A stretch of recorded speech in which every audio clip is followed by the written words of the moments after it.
7 માર્ચે નરેન્દ્રભાઈ મોદી આપણી અહીંયા પધારી રહ્યા છે, તો બધાએ આગળ આવીને સાથે મળીને 7 તારીખે આપણે 10 થી 11 વાગ્યામાં સાયલી ગ્રાઉન્ડ પર જવાનું છે. નરેન્દ્રભાઈ મોદીજી દેશ માટે શું શું કર્યું એ તમને બધી ખબર છે કે આજ સુધી આપણાને આવા કોઈ વડાપ્રધાન મળેલા જ નથી ને જે એ મળ્યા છે તો ભગવાનની કૃપા સમજો કે આપણા ભારત દેશ માટે ખૂબ સારા એવા પ્રધાનમંત્રી છે, જેમને ભારત દેશના એક ભાઈ બહેન માટે વિચાર કર્યો છે કે આપણા ભારત દેશના જે ભાઈ બહેન છે એમને શું જરૂર છે, કેવી રીતે એમની જરૂરિયાત પૂરી કરવાની. યુવા હોય કે ઉંમરવાળા ભાઈ બહેન હોય, કોઈ બી હોય, એમના માટે એમણે સારો ખૂબ એવો વિચાર કરેલો છે. આ બધી વાતને ધ્યાનમાં રાખીને આપણે આપણા દેશમાં 7 માર્ચે જ્યારે મોદીજી આપણે અહીંયા આવે છે તો એમનું આપણે બધાએ મળીને સાથે મળીને સ્વાગત કરવાનું છે, એમને આવકારી લેવાના છે અને બધા મળીને 7 માર્ચે એક સાથે નીકળીને આપણે દાદરાથી જવાનું છે અને આપણે બધા એમનું સ્વાગત કરવાનું છે. જય હિન્દ. આપણા પ્રદેશના ભારતીય જનતા પાર્ટી પ્રદેશ અધ્યક્ષ શ્રી દીપેશ ટંડેલજી તેમજ પૂર્વ સાંસદ શ્રી નટુભાઈજી પટેલજીનું હું ખૂબ જ ધન્યવાદ કરું છું કે તેઓ આપણા દાદરાનગર હવેલી પ્રદેશના આટલા મોટા પદાધિકારીઓ જ્યારે આપણા નાના દાદરા પંચાયત વિસ્તારમાં એમનો કિંમતી સમય કાઢીને અહીંયા આપણને માર્ગદર્શન આપવા માટે પધાર્યા છે, તો હું તેમનો સર તમારો ખૂબ જ ધન્યવાદ કરું છું. અને આપણે તેમનું માર્ગદર્શન શાંતિથી આજે લેવાનું છે. અને મારા તરફથી પણ હું 2 વાક્ય કહીશ કે આવનારી તારીખ 7 માર્ચના દિને જે આપણા દેશના વડાપ્રધાન શ્રી આદરણીય શ્રી નરેન્દ્રભાઈ મોદીજી પધારી રહ્યા છે, તો આપણે તેમનું સ્વાગત કરવા, તેમનો ધન્યવાદ કરવા આપણે જરૂરથી સિલવાસા જવાનું છે. તો હું બસ મારું વ્યક્તવ્ય આટલું કહીને વિરામ આપીશ. ધન્યવાદ. જય. આપણાને બધાને ખબર જ છે કે આપણે 7 માર્ચે આપણે દાદરા ગામથી બધાએ એક થઈને આપણા દેશના પ્રધાનમંત્રી નરેન્દ્રભાઈ મોદીજી પધારી રહ્યા છે, તો એમને ધામધૂમથી સ્વાગત માટે આપણે જવાનું છે. એટલા માટે જ આ ખાસ આયોજન કરવામાં આવ્યું છે.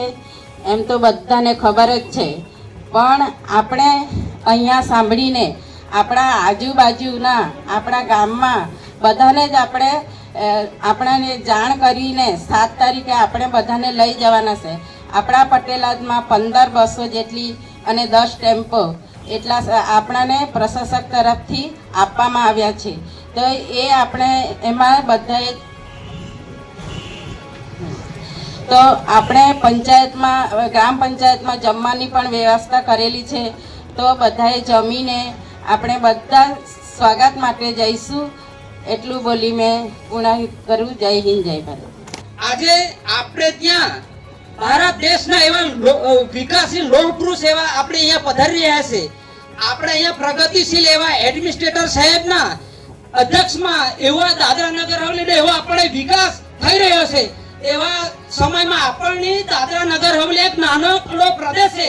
એવા પ્રદેશમાં આપણે ત્યાં 4થી વખત પ્રધાનમંત્રી સાહેબ આવી રહ્યા છે, તો આપણે દાદરાનગર હવેલીના દરેક સમાજના લોકો અહીંયા વસી રહ્યા છે. એવા દાદરા પટેલાદમાં દરેક સમાજના લોકો છે, તો મારે એક જ બધાને અપીલ કરવાની છે, ભાઈઓ બહેનો કે યુવાઓને, કે બધાને ખભે ખભા મિલાવીને આપણે દરેક ચાલીઓમાં બધાને જવાનું છે. અહીંયા જે પણ પધારેલા છે એ લોકોએ આપણે દરેક ચાલીમાં જવાનું છે, ફળિયામાં જવાનું છે.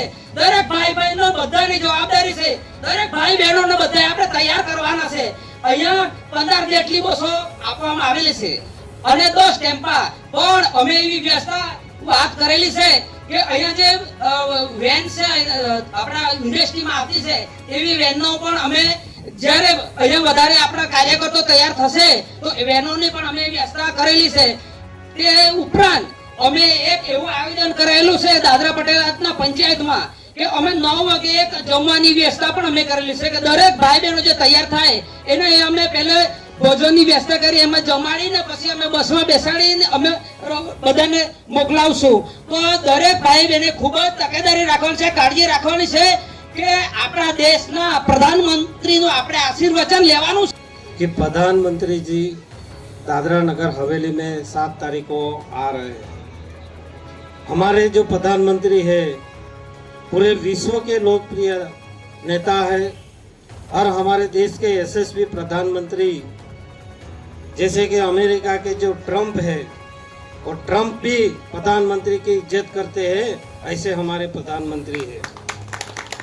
और जब भी वो प्रधानमंत्री दिल्ली से सैली ग्राउंड पे आने वाले हैं, मैंने दीपेश भाई को कहा, हम लोग गाड़ी में साथ में ही थे, कि दादरा एक पंचायत ऐसी है, मैं जब से चुनाव लड़ता हूँ, मैं 2009 से चुनाव लड़ता हूँ, जब से 2 बार एमपी आप लोगों ने बनाया, और जो कोई भी चुनाव डिस्ट्रिक्ट पंचायत हो, कोई भी चुनाव हो, कि दादरा के जो लोग हैं साथ में मिलके काम करने वाले लोग हैं।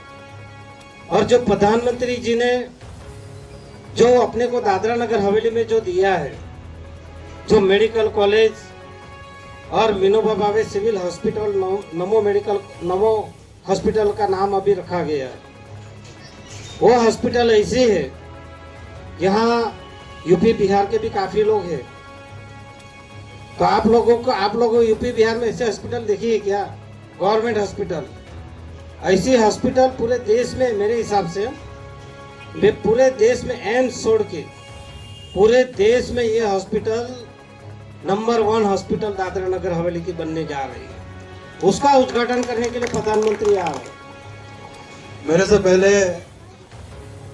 लगभग सभी नेताओं ने प्रधानमंत्री का अभिवादन के लिए आप सभी को अपील की, निवेदन किया और कुछ संख्या के बारे में भी बताया।